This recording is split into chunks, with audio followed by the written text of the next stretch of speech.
Next on Life Focus. I think I wanted people to fear me more than anything. Gangbangers coming to our house and people shooting at it. I would fight. I didn't play. I done been in and out the penitentiaries most of my life, or on drugs, or in gangs. I went to prison for first-degree murder. Putting a stop to revolving prison door life. Everyone that's in prison is not a bad person. And I need somebody, even though I'm a grown man, to show me how to live a right life. It's one thing to tell a man to be a man, but it's another thing to be able to show him how. Their method? A lot of mentoring and a little faith. Okay, now I can reason, I can think, I can teach. Convicted to change on this edition of Life Focus.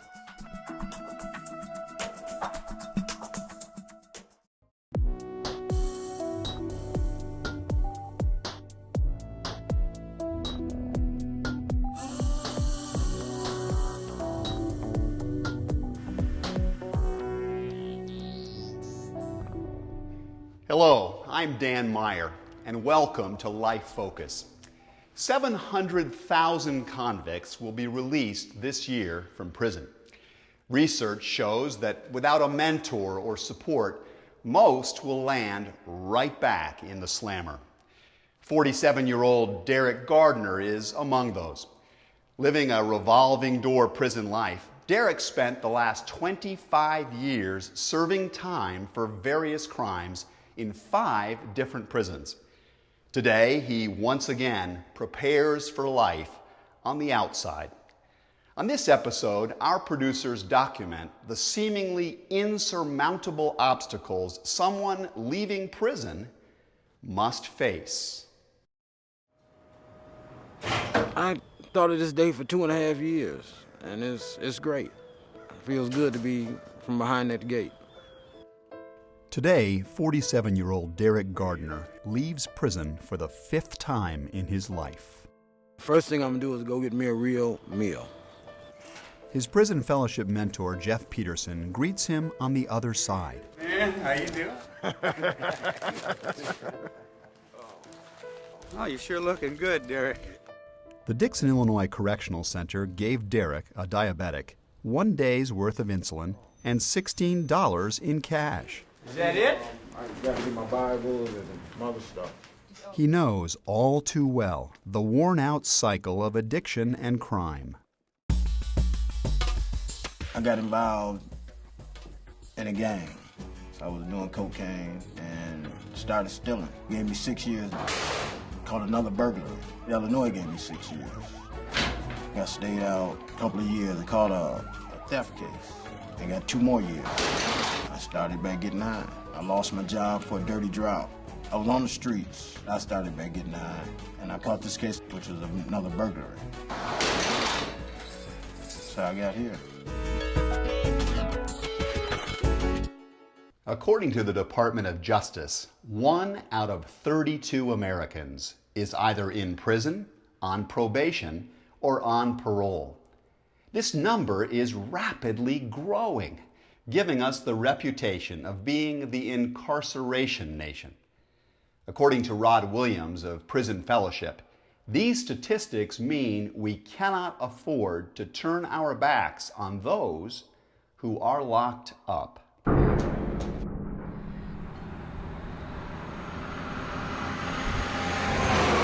The problem may not exist in your backyard today, but if you are not willing to address it, I guarantee you, sooner or later, it's going to creep into your living room, because that's what's happening in society today. That's because what goes on in prison doesn't stay in prison. At some point, it spills out into the community. It's affecting the lives of the children. It's affecting the job market. It's affecting the economy. It's everywhere, and it's going to take all of us collectively. It's going to take a community effort to be able to address the issues of incarceration in America. Prisoners not only lose out on birthdays and holidays, but more importantly, the family dynamics. They come out and they don't understand, some of the factors that have been playing out back at home. I get lonely for my family. I get lonely for a spouse. Derrick's marriage fell apart, and his 28-year-old daughter, Ladisha, stopped all communication. I know she's mad right now, and I'm trying to build up the courage to talk to her. You know, I've let her down so many times, and she wants to see action first, really. It's one thing to tell a man to be a man, but it's another thing to be able to show him how. You know, you have a lot of young men that come out of prison, they desire to be successful. They desire to be a good parent. They desire to be a good father. They don't know how. See, you're going to have to do life or life will do you. Norman Askew works with Birmingham's Department of Restitution. He advises courtroom judges on criminal cases. My office is in the courthouse. And he teaches this class for newly released parolees. Every human creates barriers in thinking. All of us got some barriers that we can't get past. I teach a cognitive skill class. I teach a fatherhood class to let people know that you are no failure. You know, God got a purpose for your life. And you don't know what it is, so don't give up. Stay clean. Do these groups, do what you got to do. Norman knows what he's talking about because he himself is a reformed man. I went to prison for first-degree murder. A convicted killer and with a background in violent crime, Norman was not someone you'd want to meet. This is where we sold drugs, we hustled, we done everything right in this area right here. I would fight. I didn't play. He was tough. His life was filled with crime. Larry McNeil remembers the reputation his best friend carried on the streets of Birmingham, Alabama. He just lived a reckless life. He was totally committed to doing things that was very harmful to him, very harmful to other people. And here I am, a killer, man. Never did want to do it, but I wouldn't let nobody take advantage of me. And there it is, in my face, murder. So how does someone like Norman turn away from a destructive life? Some say that transformation begins behind bars. The minute that they are incarcerated, you start helping them to create realistic goals for themselves, to eliminate any assumptions and false expectations that they have, and to be able to allow them to know what resources exist for them when they get back on the outside. Life Focus first met Derrick on the inside, behind bars, a month before his release. I'm a diabetic now. I have high blood pressure. I have high cholesterol. I can't say it broke me, but I know I can't come back. You know, I don't have another bit in me. You know, I would do anything not to come back. This time, he participated in a prison drug rehabilitation program. This gave me more insight on my triggers and what ticks me off. I needed to let down my walls, you know, which I have kept up for years. When I first met Derrick, he was pretty quiet. I kind of felt like he was a little bit lost. He talked about how, you know, he was tired of coming back and forth to prison, how he really wanted to make changes in his life so that he could be more productive and basically just stay out of this type of situation. Ginger Murray runs Dixon's drug treatment programs. I come in here to assist them in their reentry process. She believes it's in the best interest of corrections to provide good transition services to help inmates. They get into groups, anger management, parenting, substance abuse, whatever they think might be lacking in their life to help them prepare to be successful. I worked on my attitude this time. You know, more than anything else, my attitude and my spiritual connection with God. He became more introspective. I think that he spent more time thinking about what changes he needed to make in his life. Studies indicate that success out in the community depends on a mentor.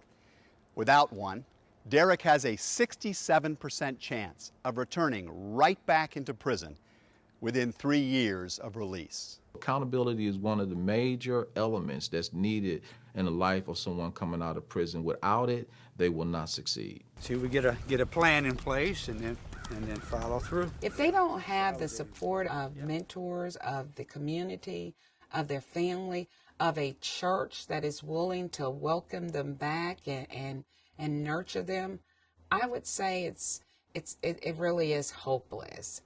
Deborah Daniels, once an inmate herself, now works for Prison Fellowship.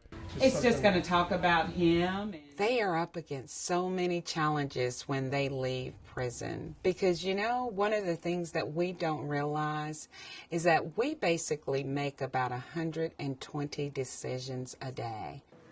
Inmates, however, make only 20 decisions their entire prison term. And here, everything is given to you.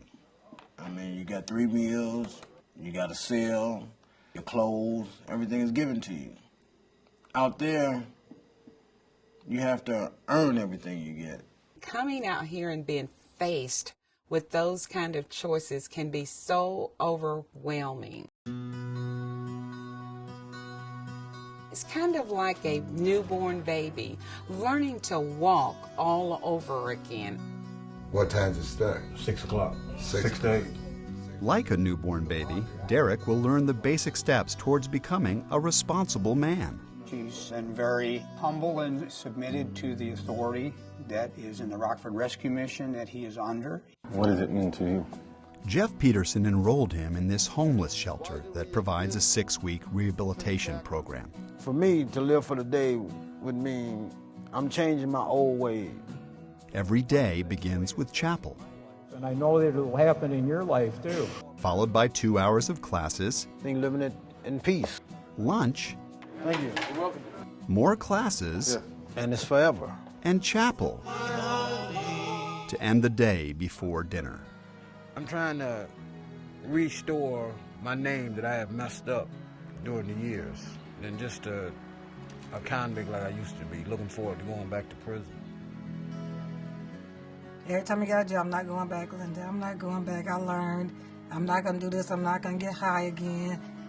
And I'm like, Dad, yes, you are. I mean, because we've heard it so many times. Linda Gardner, Derrick's sister, hasn't seen him in over 3 years. She remembers a much tougher little brother. We just were scared to be around Derrick because all the stuff he did. You know, gangbangers coming to our house and people shooting at it. Imprisonment affects the families just as much as those behind bars. So we real close, but he just got messed up. Because he chose to go, you know, choose the wrong things in life to do, so we got separated a lot because he stayed in jail a lot.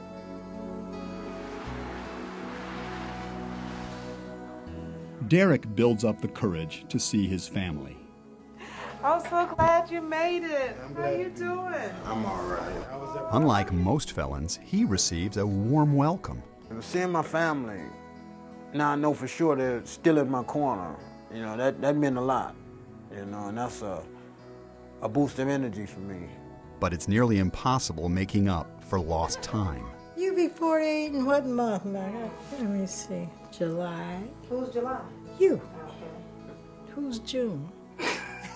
I was surprised to see my mother, you know, because I'm not from a affectionate family. I mean, you know right from wrong. I mean, what, you're 50? Linda is not afraid to show her frustration with her brother's repeated behavior. I'm hard on him because I know he can do much better than what he's doing. So it hurts me when he goes in and out of jail like he do. Wow, so it's been that long? About 4 years. Well, I just hope he doesn't go back to the same grind, but I don't know. I just hope and pray that he doesn't. You're so cool. This son leaves his mother with sadness that he can't quite be the man she wants him to be. I'm gonna have a chance to be. I'm gonna be here for my mom. You know, there's no doubt about that.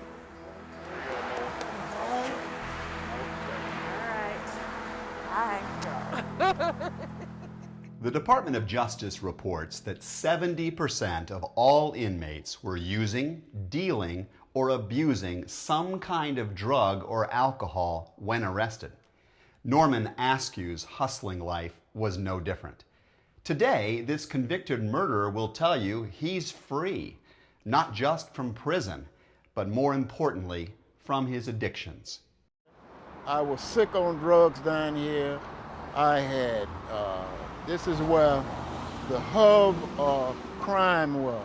I was taught that if somebody crossed you, take his head off.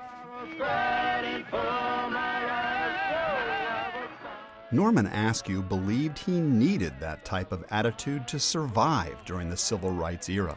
Since the white man is keeping us down, you got to get it any way you know how. Well, that's the way I was taught. And white folks ain't gonna let you have. They don't want you to have nothing, so you need to get it the best way you can. He got his by working the streets. Back then, it was hustling. All of the community was hustlers. And I admired the hustlers. They was always sharp, and they had Cadillac cars and jewelry and all that stuff. He conducted business here on 4th Avenue in Birmingham's notorious red light district. Sometimes I would make $5,000 within 2 or 3 hours.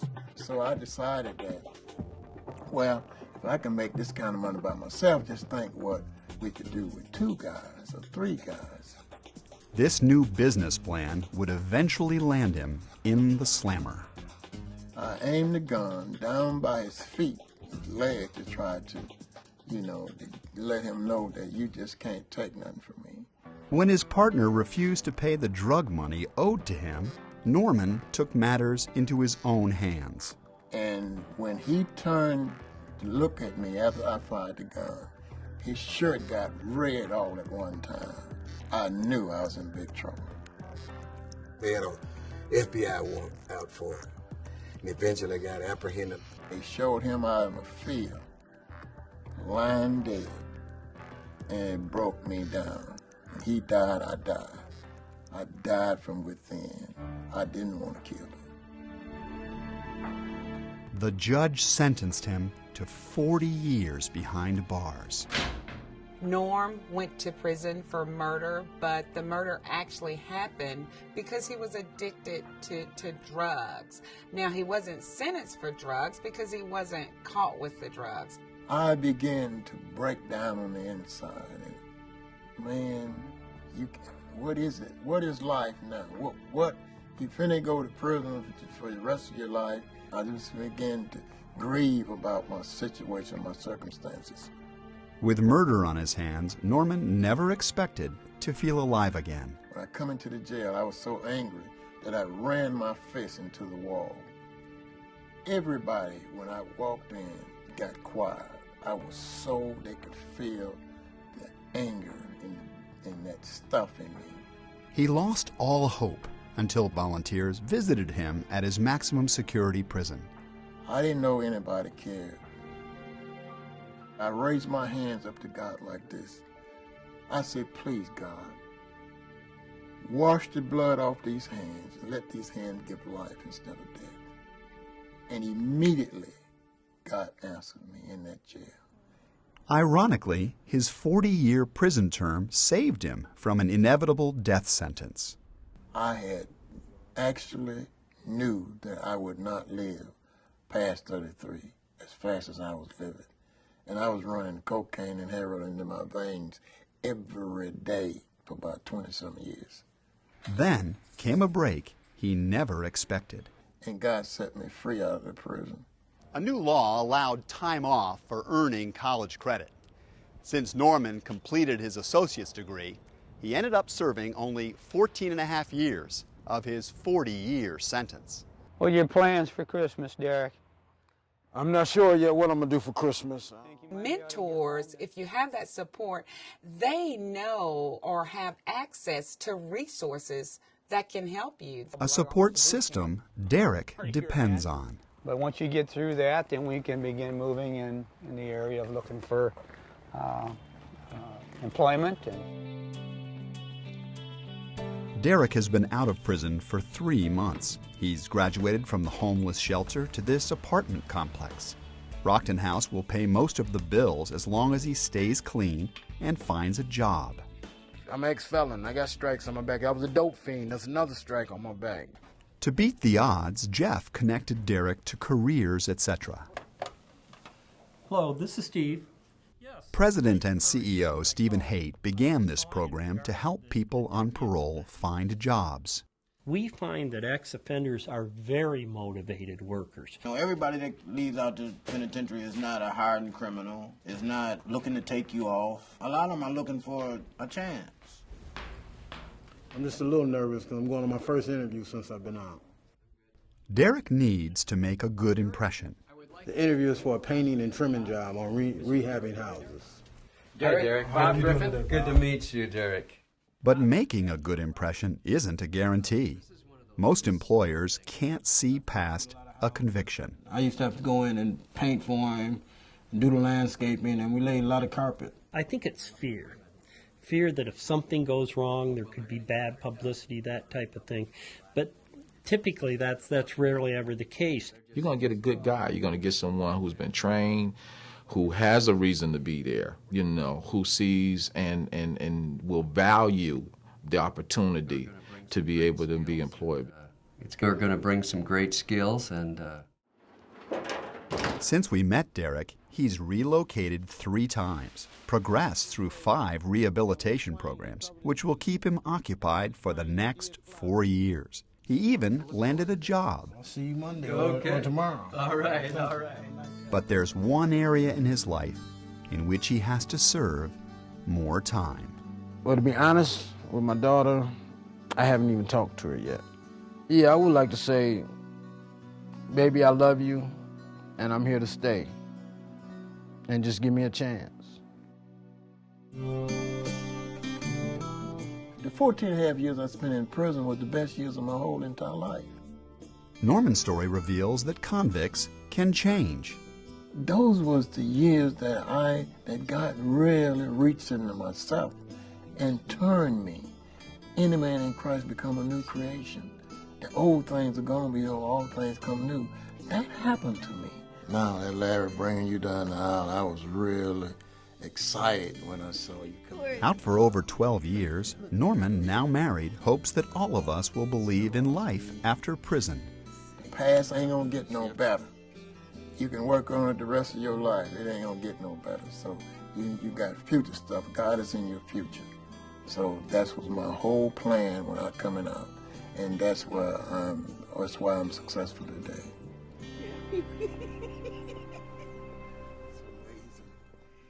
When it comes to prison reentry, all of us have a role to play.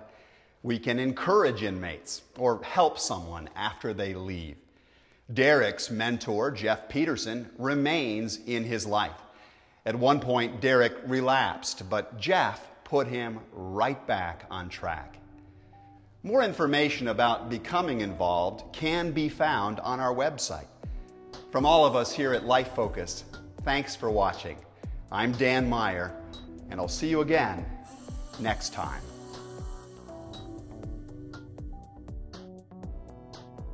More information about this program can be found online at www.lifefocus.tv.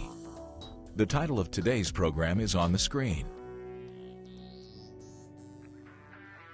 What can society do? And when we talk about society, we need to talk about every part of society. That's government, that's the community, that's the faith community, when we all need to work together in unity to accomplish a common goal, a common purpose, and that is seeing these men and women's lives transform, seeing them restored back to their families, back to their communities, becoming leaders in their communities, and then starting to give back.